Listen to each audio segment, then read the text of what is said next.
नमस्ते, हेलो, आदाब, सत श्री अकाल।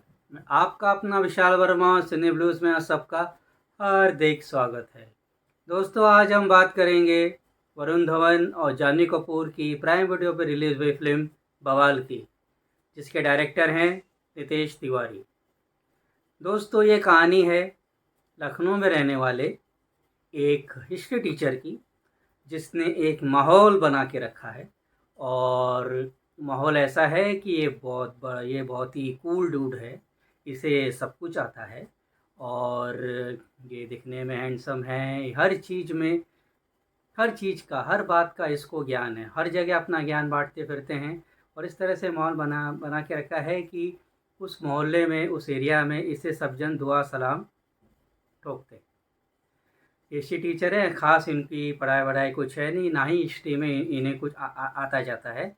बस वहाँ पे जिसी तरह बच्चों को ज़्यादा मार्क्स दे के बच्चों के फेवरेट बन जाते हैं, सबके फेवरेट हैं ये। और इनकी शादी एक पढ़ी लिखी और इंडिपेंडेंट लड़की से होती है, नेहा दीक्षित, जिसका रोल प्ले किया है जानवी कपूर ने। और इन दोनों की शादी हो जाती है, लेकिन जानवी कपूर को एक प्रॉब्लम है, उन्हें फिट्स आते हैं। और ये बात वो शादी से पहले वरुण धवन से कहती भी है कि मुझे प्रॉब्लम है, लेकिन 10 साल से मुझे ऐसा कुछ हुआ नहीं है। बहरहाल अपनी इमेज, मतलब अपने से ज़्यादा पढ़ी लिखी और अपने से ज़्यादा सुशील और लड़की के साथ मेरी शादी हो रही है, जो मुझसे हर चीज़ में आगे है और मतलब मेरी इमेज बनी रहेगी। उस चक्कर में वरुण धवन उनसे शादी तो कर लेते हैं, लेकिन शादी की विदाई के दिन जानवी कपूर को फिट्स आ जाते हैं और ये फिर उनसे उनकी दूरियां बन जाती हैं। इस डर से कि कहीं मेरी इमेज ख़राब नहीं हो जाए, कहीं कोई मेरे ऊपर उंगली नहीं उठाए, कहीं मैं जब कूल डूड जो अज्जू भैया जो हैं, जिसे की इमेज की धज्जियाँ नहीं उड़ जाएं, ये अपनी बीवी को कहीं घुमाने नहीं ले जाते, बाहर किसी से नहीं मिलाते, बेचारी घर में पड़ी रहती है।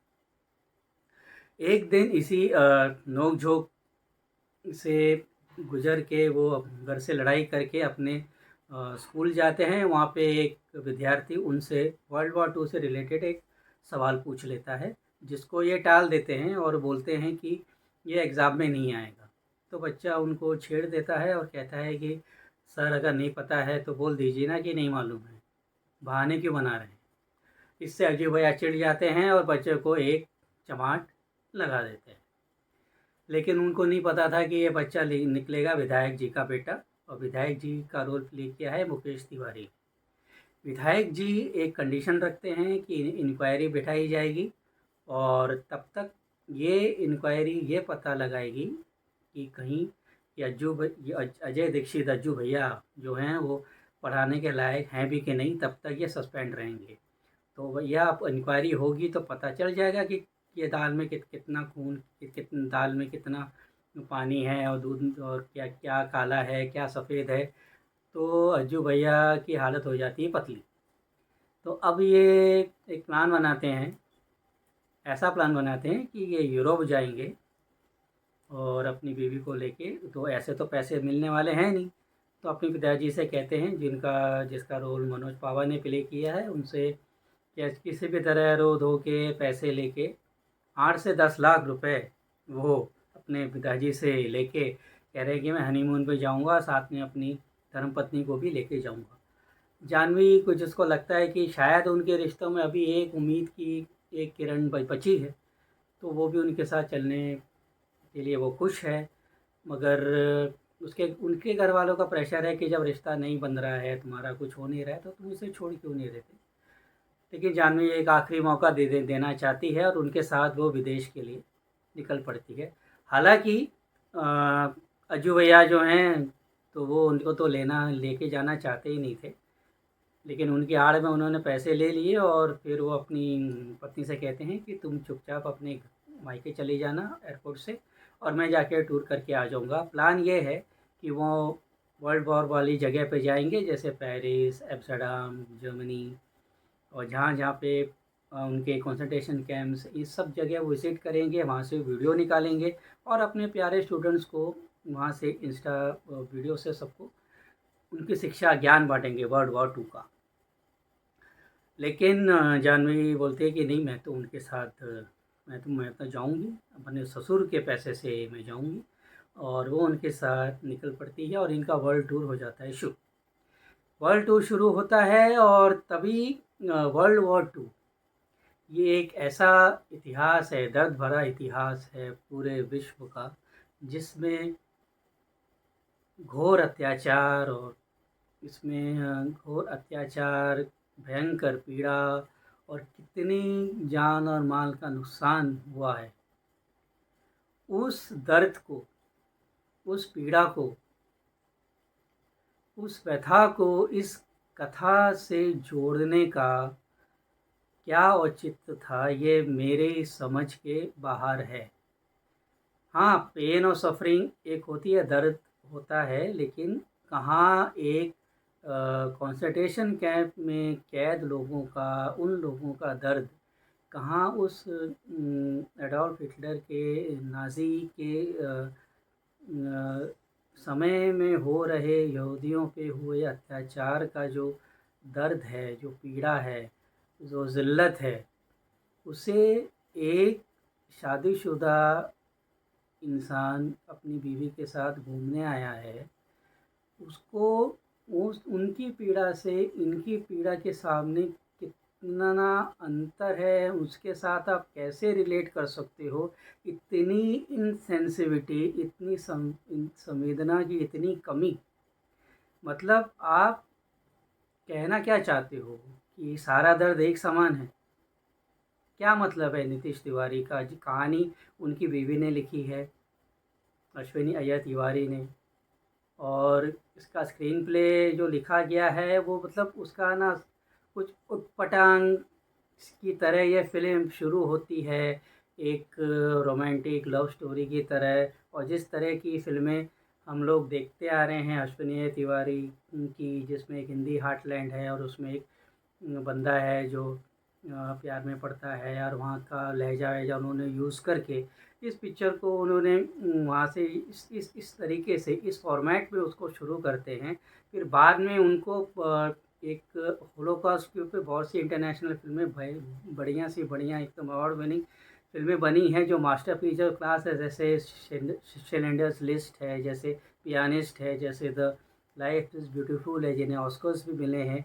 आप उसके साथ वो उन फ़िल्मों में उन पीड़ा को दर्शाया गया था। जैसे लाइफ इज़ ब्यूटीफुल में कहानी है जो उस दौर में की कहानी है, और उसमें उस समय उसमें कॉमेडी, ह्यूमर, एक इमोशनल मैसेज और लाइफ जीने का तरीका उसमें इस तरह से दिया गया था। उसमें सरकास्टिक कमेंट भी था, लेकिन इसमें आप एक लव स्टोरी बुन रहे हो, ये किस और जिस तरह से आपने बुना है पूरा उटपटांग है, उसका कुछ समझ में नहीं आता है। आप वहाँ से वो वीडियो शूट करते हैं हिस्ट्री दिखाने के लिए, और फिर उसके बाद और इसके अंदर और फिर प्रॉब्लम्स शुरू हो जाती हैं, कि बाद में वो बच्चों का टेस्ट लिया जाता है, बच्चे सब पास हो जाते हैं, इतनी प्रेडिक्टेबिलिटी आ जाती है इसके बाद इसमें, कि फ़िल्म एक लव स्टोरी है, तो लव स्टोरी में चलो ठीक है, आपको एक लव स्टोरी बनानी है जिसमें एक नकारा इंसान है, नकारा आदमी है, जो अपनी बीवी,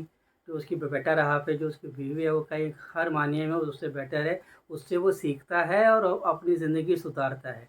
तो इस ऐसे भी आप एक कहानी लखनऊ में बेस्ड करके उनके अपने एक्सपीरियंस से कह सकते थे, उसमें ताना-बाना जोड़ सकते थे। लेकिन कहाँ इस तरह की आपकी इमेजिनेशन इतनी वाइल्ड है, इतनी सररियल है, कि एक वहाँ पे दिखाया गया है कि एडॉल्फ हिटलर का एक पोर्ट्रेट है, उसके परछाई के पीछे वरुण धवन की एक इमेज है। मतलब आप क्या रिलेट कर रहे हो? क्या है मतलब, क्या है? वरुण धवन ऐसा कैरेक्टर तो आपने ऐसा डिफ़ाइन तो किया नहीं है, उस तरह का क्या कैरेक्टर वो है। और इसमें ऐसे-ऐसे एक डायलॉग ये है जो जाह्नवी कपूर बोलती है कि हम सब के अंदर एक हिटलर होता है। हम सब के अंदर थोड़ा-थोड़ा हिटलर है, कि हमारे पास अगर बाइक है तो हमको कार चाहिए तो हमको और एक कार चाहिए, हमको ये। ये ग्रीड से लेके आप हिटलर की, जो हिटलर का तो फासिज़्म था, जो वो सोचता था, जो उसकी रिजिडनेस थी, वो एक जर्मन का आर्मी का वो लीडर था, वो जो भी था उसने जो था वो पूरी दुनिया कॉन्कर करना चाहता था। तो वरुण धवन इस फिल्म में दुनिया कॉन्कर करना नहीं चाहते। और उसके साथ ही फेकिज़्म को लेके अगर आप कुछ कहना चाहते हो तो ठीक है, बात समझ में आई कि चलो फेकिज़्म है, तो फेकिज़्म का कुछ होता नहीं है उसमें, एक एक जगह वो ठीक है। तो फेकिज़्म को लेके तो बहुत सी चीज़ें हिंदुस्तान में हो रही हैं, फेकिज़्म को लेके पॉलिटिक्स में, इस बॉलीवुड में तो सबसे ज़्यादा फेकिज़्म हो रहा है। ऐसी ऐसी फिल्में बनती हैं के नाम पे, अभी पृथ्वीराज चौहान आके गई थी फॉर एग्ज़ाम्पल। ये तो फेकिज़्म फेकिज़्म फेकिज़्म पे आप कमेंट कर सकते थे, आपने वो भी नहीं किया। आपने लव स्टोरी बना दी, वो भी ऊटपटांग लव स्टोरी। या उस अब बात करते हैं इसकी, इनके अभिनय की, एक्टिंग की, तो वरुण धवन जैसा करते आ रहे हैं वैसा उन्होंने फिर से कर दिया है, तो कोई नई बात नहीं है। हाँ, जानवी कपूर का कैरेक्टर उससे बेटर है, और जानवी कपूर की एक्टिंग भी उनसे ठीक ठाक है। वैसे भी जानवी कपूर ने कुछ खास नहीं किया है, वो ठीक है, लेकिन रूटीन ही लगता है मामला। मनोज पावा इज़ फाइन। और बाकी इस पिक्चर में ऐसा क्या है, नीतीश तिवारी जिन्होंने दंगल का डायरेक्शन दिया, जिन्होंने भूतनाथ रिटर्न्स बनाई, और जिन्होंने चिचोरे बनाई थी सुशांत सिंह राजपूत की, इतनी बढ़िया फिल्में उन्होंने का डायरेक्शन किया है, उनसे ऐसी मतलब ओछी और इस तरह से इनसेंसिटिव, जिसमें संवेदना की इतनी कमी हो, मतलब अपना मजाक बना दिया आपने। क्या किया है, या फिल्म बना रहे हो, पिक्चर में कुछ बवाल नहीं है, पिक्चर देखने के बाद हमारे मन के अंदर बवाल उठ रहा है, हमारे अंदर गुस्सा आ रही है। मतलब ये क्या है क्या है? आप कहना क्या चाहते हो कि अभी पति पत्नी के बीच में अनबन, झगड़े, लड़ाई उससे बहुत से हो, तो उनके साथ भी बुरा हुआ, सब कुछ है, लेकिन जो कंसंट्रेशन कैंप में जो हुआ, जो वर्ल्ड वॉर 2 में हुआ, जो कंसंट्रेशन कैंप में जो हुआ है, जो जिस तरह से अत्याचार हुआ है, जिस तरह से इंसानियत की हत्या हुई है, उससे इसका रिलेशन मेरे समझ के तो बाहर है भैया। तुम मुझे समझाओ, अगर आप लोग ने फ़िल्म देखी है तो फिर देख के मुझे बताइए कि वो क्या कहना क्या चाहते थे, अगर किसी के भी समझ में आ रही हो तो। फिर भी मैं अपने दिल और बड़े दिल ऐसे मैं इसको 2 स्टार दूँगा, 2 स्टार। और आपसे यही कहूँगा कि मिलते रहना, आते रहना, और हमको लिखते रहना कि आप क्या देखना चाहते हैं, क्या चाहते हैं। तब तक के लिए मैं आपका अपना विशाल वर्मा आपसे आज्ञा लेता हूँ। और हाँ, हमारा चैनल अभी तक फॉलो नहीं किया है तो इसे फॉलो करिए, फिल्में देखते रहिए और खुश रहिए। Good evening, good day.